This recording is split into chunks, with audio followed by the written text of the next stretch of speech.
Police job అంటే నీకు పిచ్చా, సక్సెస్ మాత్రం ఇదే అని చెప్పేసి సార్ వీడియో ఆ థంబ్నెయిల్ చూశాను నేను. అది చూసిన తర్వాత అనిపించింది నేను ఉంటే సార్ దగ్గరనే ఉండాలి, అప్పుడే నా మీదకి కాకచొక్క వస్తుందని ఫిక్స్ అయిపోయాను.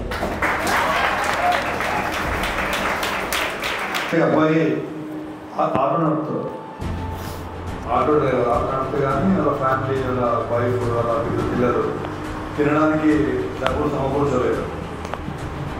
సార్ని చూస్తున్న ప్రతిసారి నిజంగా అంటే is the sir genuine person. మా పిల్లలు సార్, ఒక అబ్బాయి యూకేజీ ఉన్నాడు, ఒక అబ్బాయి నర్సరీలో ఉన్నాడు. వాళ్ళ పేరెంట్స్ ఫోన్ చేశారు, ఫీజు కట్టండి సార్, ఎప్పుడు కడతారా అని చెప్పి చేశారు. అని చెప్పినప్పుడు నా దగ్గర ఒక్క రూపాయి లేదు మేడం.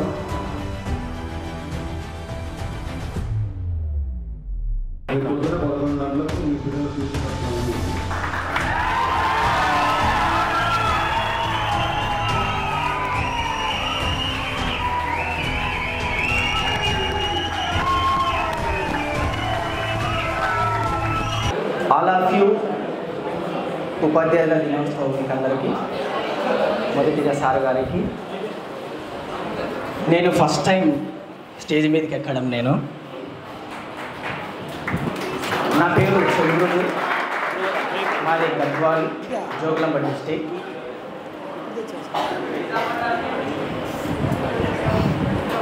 టెన్షన్ వస్తుంది సార్.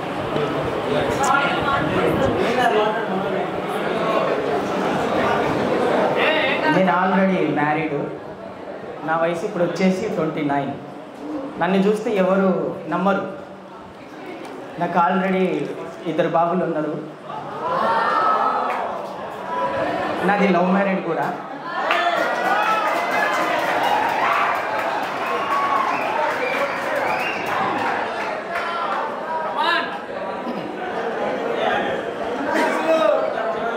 నేను ఫస్ట్ యూట్యూబ్లో ఇన్స్టిట్యూట్, జాబులు అని చెప్పి రకరకాలుగా సర్చింగ్ చేశాను. అయితే మొత్తం అదేదో కంపరంలాగా అయిపోయింది నాకు మొత్తం, ఫస్ట్ ఆఫ్ ఆల్. అయితే తర్వాత 2017లో సార్ది వీడియో చూశాను నేను ఒకటి, పోలీస్ జాబ్ అంటే నీకు పిచ్చా, సక్సెస్ మాత్రం ఇదే అని చెప్పేసి సార్ వీడియో ఒకటి. ఆ థంబ్నెయిల్ చూశాను నేను. అది చూసిన తర్వాత అనిపించింది నేను ఉంటే సార్ దగ్గరనే ఉండాలి, అప్పుడే నా మీదకి కాకచొక్క వస్తుందని ఫిక్స్ అయిపోయాను. దేనిలోనైనా నాకు చాలా భయం, అన్ని స్కిల్స్ నాలో ఉన్నాయి, చాలా భయం ఉండేది. కానీ ఈరోజు స్టేజ్ మీదకి వచ్చానంటే సార్ని చూసి ఒక ధైర్యం వచ్చింది నాకు అంతే. ఇప్పటికీ నా డీపీ కావచ్చు, నా ఇన్స్టా ఐడి కావచ్చు, పైన వాల్పేపర్ కూడా కావచ్చు, సార్ ఇమేజెస్ ఉంటాయి.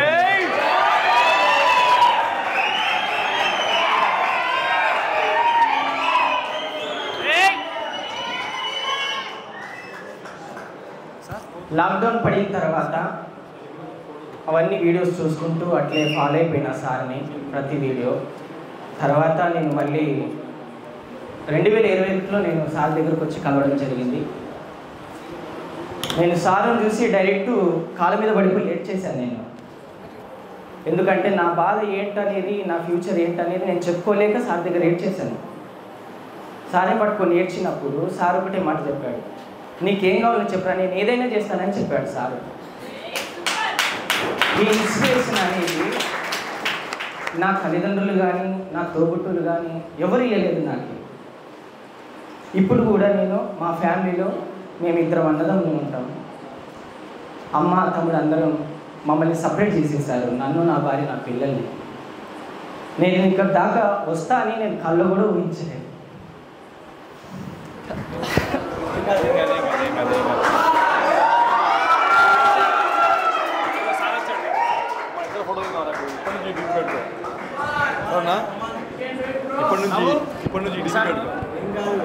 ఇప్పటి నుంచి డీపీ ఒక ఫోటో నాకు ఎడవకరా.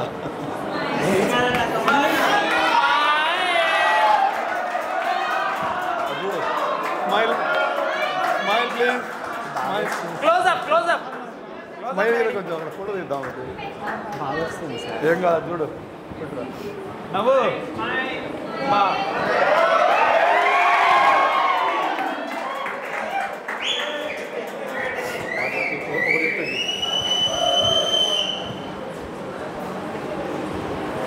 యాక్చువల్గా ఈ అబ్బాయి ఆటో నడుపుతాడు. Auto driver. ఆటో నడిపితే కానీ వాళ్ళ ఫ్యామిలీ, వాళ్ళ వైఫ్, వాళ్ళ పిల్లలు తినడానికి డబ్బులు సమకూర్చలేదు. ఫస్ట్ టైం వచ్చినప్పుడు ఇంతకుముందు చెప్పినట్టు డైరెక్ట్గా ఇలా తల నా కాళ్ళ దగ్గర పెట్టేసి అట్లనే ఉన్నాడు. లేస్తలేడు. చాలా ఏడుస్తున్నాడు. ఎంత ఏడుస్తున్నా అంటే ఇక నాకు ఏడుపు వచ్చేసేది. మన ఏడుపు బాధ చూసి మొత్తం మోకాల మీద ఇట్లా తల మీద తల పెట్టి కంటిన్యూ ఏడుస్తున్నాడు. చిన్నపిల్లవాడు ఇట్లా ఏడుస్తున్నాడు.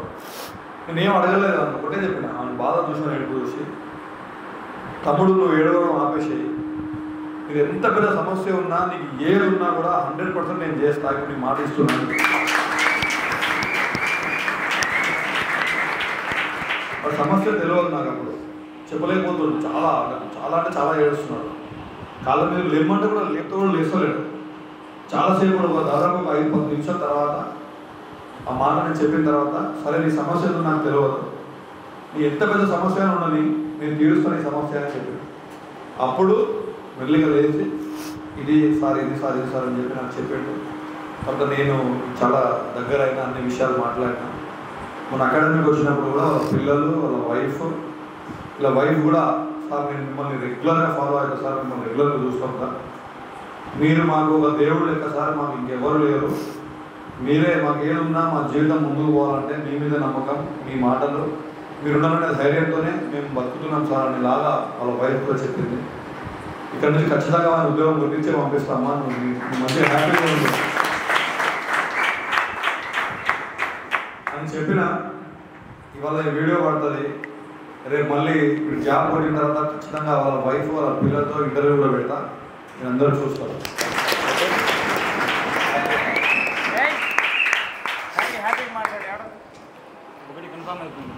అయితే నేను ప్రస్తుతం ఆటో డ్రైవర్.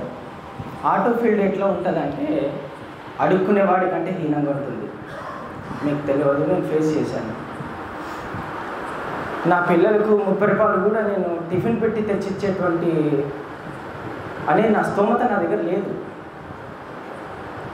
ఆ స్థితిలో నుంచి నేను వచ్చాను. నేను ఇక్కడికి రావడానికి కూడా అకాడమీకి అమౌంట్ చాలా, నేను ఎంత అంటే అంత ఫేస్ చేశాను నేను. సార్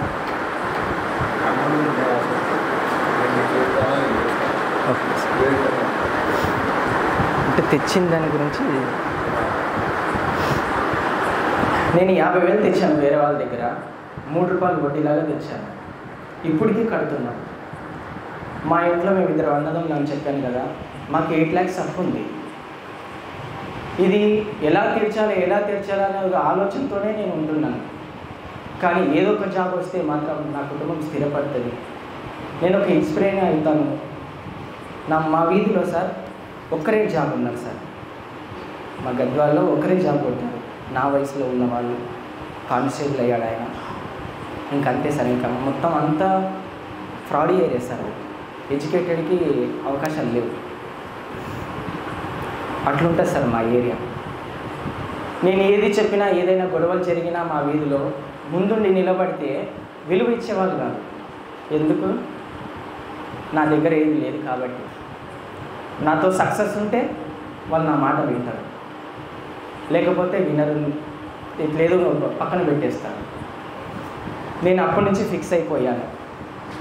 ఎందుకంటే మా వీధిలో నేను ఉన్నట్టుగా మాట్లాడేటువంటి ఫ్యామిలీ మాది. మా మిసెస్ అయినా నేనైనా సార్ని చూస్తున్న ప్రతిసారి నిజంగా అంటే is the sir genuine person. Students విషయమై కన్నీరు పెట్టినటువంటి డైరెక్టర్స్ ఈ దినాల్లో ఎక్కడ కనిపించారు మీరు చూస్తుంటారు. కాబట్టి నేను ఒకటే కోరుకుంటున్నా, సార్ దగ్గర ఉంటే ఏదైనా సాధించవచ్చు అనేది ఒక ఇన్స్పిరేషన్ నేను తీసుకున్నా, మీరు కూడా తీసుకునండి.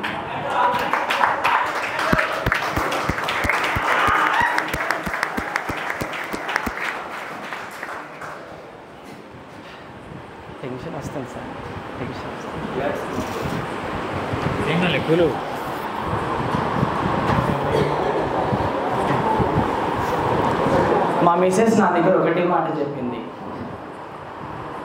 ఎవరి మాట వినొద్దు, ఎవరి మాటలు పట్టించుకోవద్దు. నీ ఎదురుగా సారు ఉన్నాడు, అంతే, సారు చెప్పింది చెప్పినట్టు చెయ్యి, ఆటోమేటిక్గా జాబ్ అదంతా సరే వచ్చేస్తుందని చెప్పింది మా మిసెస్ నా దగ్గర. నన్ను ప్రోత్సహించడంలో ఫస్ట్ మా భార్య నా దగ్గర ఉంటుంది, తర్వాత నా ఫ్యూచర్, నా భవిష్యత్ అంతా మొత్తం సారే ఉంటాడు. జీవితంలో ఒక్కసారైనా కాకి చొక్క తొడిగి వేసుకున్న వెంటనే సార్ నాకు ఒక పిచ్చి, వేసుకున్న రెండో రోజే చనిపోయినా పర్వాలేదు అనిపిస్తుంది నాకు. అంత పిచ్చి నాకు, కానీ ఎట్లా సక్సెస్ అవ్వాలో తెలియదు.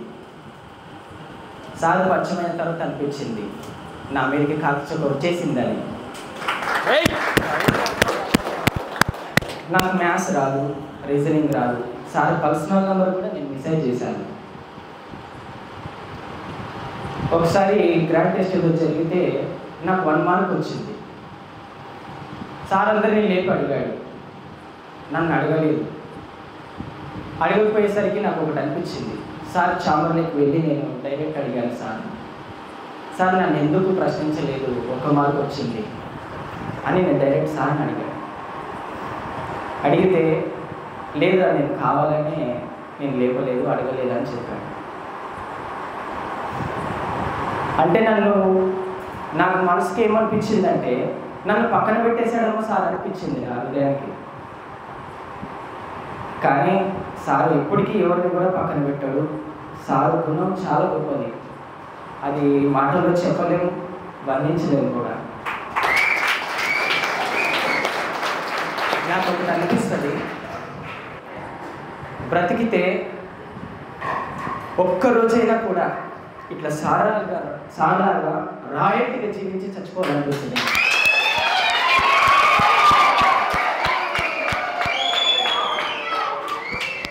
ఉన్నట్టు మాట్లాడే వాళ్ళకి శత్రువులు ఎక్కువగా ఉంటారు. నా వీధిలో నాకు అదే ఫేస్ అయింది, నేను దాన్ని ఎదుర్కొన్నా. నాకు మ్యారేజ్ అయ్యి 9 సంవత్సరాలు అవుతుంది.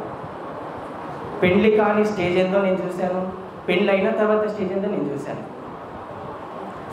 కాబట్టి నేను మీకు అందరికి ఒకటే మాట చెప్తున్నా, సక్సెస్ అయిన తర్వాతనే మీ చేతుల్లోనే ఏదైనా చేయడం. డబ్బు ఉంటేనే విలువ ఉంటుంది. మనకు సక్సెస్ అనేది మన వెనుక ఉంటే ప్రతి ఒక్కరు రెస్పెక్ట్ ఇస్తారు. డబ్బు అనేది మోస్ట్ ఇంపార్టెంట్ మన జీవితంలో. కాబట్టి డబ్బు లేని లోటు నేను చాలా చూస్తున్నాను, చాలా అంటే చాలా. ఇప్పటికి కూడా మా మిసెస్కి నేను కిరాణం హోటల్ పెట్టించి వచ్చేస్తాను. నేను అక్కడ డైలీ 500 వస్తుంది సార్, రెండిట్లో, కిరాణంలో అయినా హోటల్ అయినా. చాలా లోపలికి ఉంది సార్, 500 వస్తుంది. ఏదైనా తీసుకొని సరుకులు తీసుకొచ్చి పెట్టాలంటే 2000 అవుతుంది సార్. తేలేని పరిస్థితి ఇట్లుంటూ ఉన్నాయి. రీసెంట్గా మా పిల్లలు సార్, ఒక అబ్బాయి యూకేజీ ఉన్నాడు, ఒక అబ్బాయి నర్సరీలో ఉన్నాడు. వాళ్ళ మేడమ్స్ ఫోన్ చేశారు, ఫీజు కట్టండి సార్, ఎప్పుడు కడతారా అని చెప్పి చేశారు. అని చెప్పినప్పుడు నా దగ్గర ₹1 లేదు మేడం, నేను ఇవ్వలేను, కొద్ది దినాలు ఆగండి అని చెప్పారు. అంటే రోజులా, వారంలా, నెలలా అని చెప్పి క్వశ్చన్ వేశారు ఆమె నన్ను. ఏం చెప్పలేని పరిస్థితి. నేను పక్కకు తిరిగి ఫోన్ కట్ చేసి నేను ఏడ్చాను. నేను అర్థం కాలేదు, ఈ పరిస్థితుల నుంచి ఎప్పుడు మనం బయటపడతామా అనేది అర్థం కావట్లేదు నాకు. మన తల్లిదండ్రులు పడేటువంటి కష్టం అనేది నేను సార్ మీద కూడా ఒకటి చూశాను. ఎవరో మోటివేషన్ మనకు అవసరం లేదు, నీ తల్లిదండ్రులని ఎదురుగా ఉన్నారు, వాళ్ళు పడే కష్టం మీకు తెలియదా అని చెప్పి ఒకటి వీడియో పెట్టారు సార్. ఆ వీడియో చూసినప్పుడు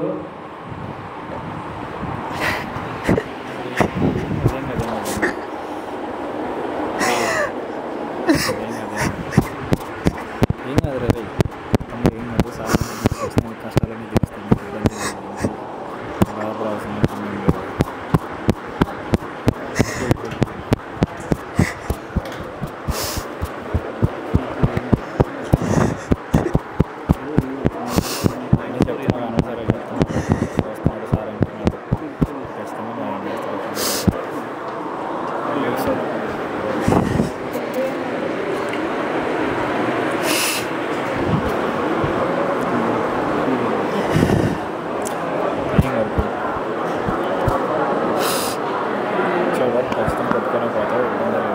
మాట్లాడేసి ఏం కాదు టైం వేస్ట్ అవుతుంది సార్.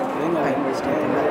ఏం కాదు కదా సార్ కూడా ఏడుస్తున్నాడు ఒకసారి సార్ కూడా ఏడుస్తున్నాడు సార్ బయటికి చెప్పినాను వచ్చాడు సార్ నర్సరీ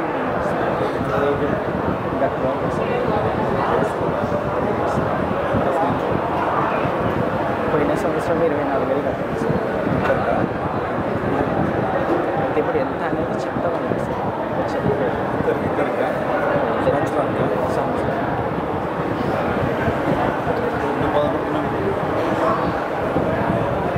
మీరు చెప్పే ప్రతి మాట అది వేరే సార్.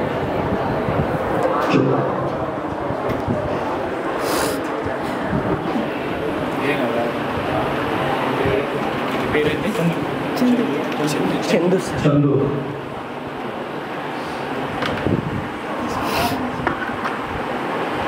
రేపు పొద్దున 11 గంటలకు మీ పిల్లల ఫీజులు కడుతున్నామని చెప్పి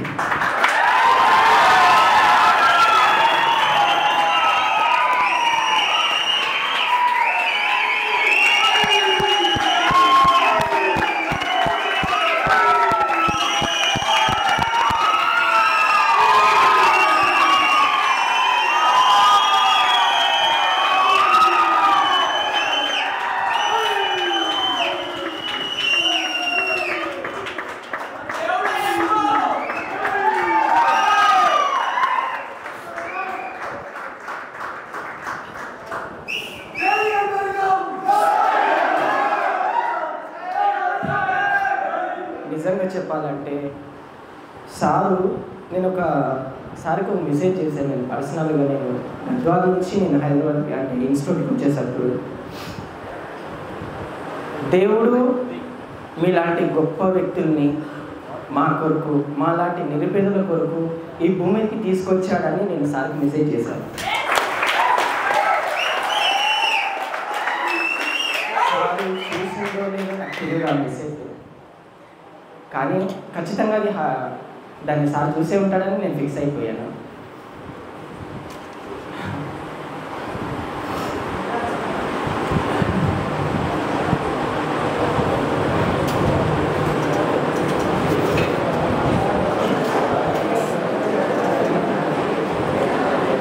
నేను అమౌంట్ అంత ఇబ్బంది పడి నేను తెచ్చి ఇక్కడ పే చేసి ఇక్కడ ఉంటున్నా కదా, కానీ నాకు ఎప్పుడు అనిపించలేదు సార్. నేను ఏ పరిస్థితి పడినా ఎంత వడ్డీలు కట్టి మీకు ఇచ్చినా ఏదేమైనా కూడా నాకు దాని విషయంలో బాధ లేదు. ఎందుకంటే దాన్ని పేబ్యాక్ సొసైటీ మీరు చేస్తున్నారు కాబట్టి. అది నాకు అమౌంట్ ఇచ్చే విషయంలో నాకు ఎలాంటి బాధ కలగలేదు. నేను ఎలాంటి పరిస్థితిని ఫేస్ చేశాను, అవన్నీ ఎట్లా ఏంటి అని చెప్పి ఏం ఆలోచించలేదు. నేను ఇక్కడికి వచ్చిన తర్వాత నాకు జాబ్ వస్తుందా రాదా అనేది నెక్స్ట్ అది. కానీ సార్ దగ్గర ఉంటే మాత్రం ఖచ్చితంగా ఏదో ఒక దాంట్లో స్థిరపడతా అనేది మాత్రం నాకు నమ్మకం ఉంది.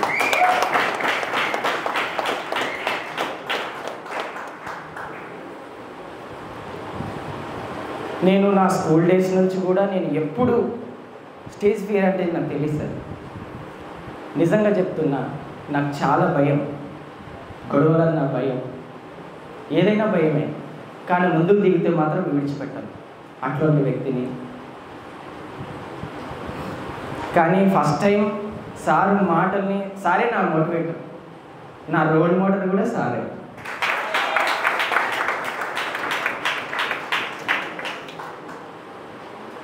మా వైఫ్కి నేను ఎప్పుడు చెప్తా ఉంటా, సార్ వచ్చే ప్రతి వీడియో నువ్వు చూడాలి అని చెప్తున్నాను. ఆమె మొబైల్ కూడా నేను తీసుకొని మరి నేను సబ్స్క్రైబ్ పెట్టేశాను సార్. మా తమ్ముడు మొబైల్ సబ్స్క్రైబ్ పెట్టేశాను. నాకు తెలిసిన వాళ్ళందరికీ నేను సబ్స్క్రైబ్ చేస్తూనే ఉంటాను. ఎందుకంటే ఇలాంటి గుణగణాలు కలిగినటువంటి గురువు మనకు దొరకడం గొప్ప భాగ్యం. అది పొందుకునే అదృష్టం కూడా ఉండాలి, అందరికీ దొరకదు అది. కాబట్టి నేను ఒకటే చెప్తున్నా, ఇది చాలా కష్టంతో కూడుకున్నటువంటి వ్యవస్థ. ఒక వ్యవస్థను నడిపించాలంటే చాలా కష్టం. ఇంట్లో ఒక కుటుంబాన్ని నడిపించాలంటే తల్లిదండ్రులకి అది ఒక స్టేజ్ అది.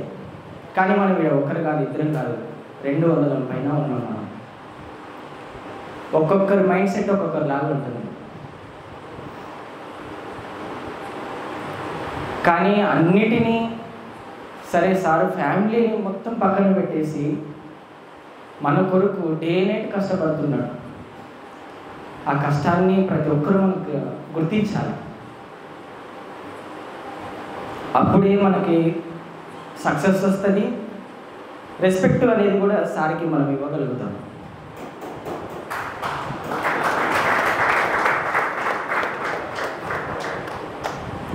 నేను ఎప్పుడైనా సార్ ఎప్పుడు వీడియో వచ్చినా అడ్వాన్స్డ్గా వీడియో పెట్టినా ఎంత టైం అయినా కూడా నేను చూసే పడుతుంటా సార్. ఈ రోజు వరకు కూడా నేను అట్లే ఉన్నాను. ప్రతిదీ వీడియో ఆన్ అయిందంటే లైక్ కంపల్సరీ చేసేస్తాను నేను. అది వీడియో ఎట్లయినా ఉండాలి, దాంట్లో ఏదో ఒక మాట ఖచ్చితంగా మనల్ని తాకుతుంది.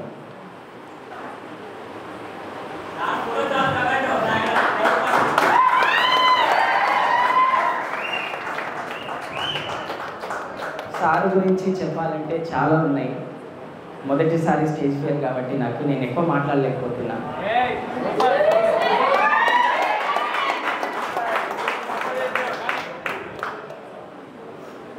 నేను ఒకటే కోరుతున్నా మీ అందరి నుంచి, మీరందరూ సార్ని నమ్ముకోండి. ఒకటే మోటివ్, ఇంకంతే ఏం లేదు. సార్ని నమ్ముకోండి, సార్ దగ్గర ఉండండి. ఏదో ఒక రోజు ఎక్కడో చోట కంపల్సరీ స్థిరపడతారు.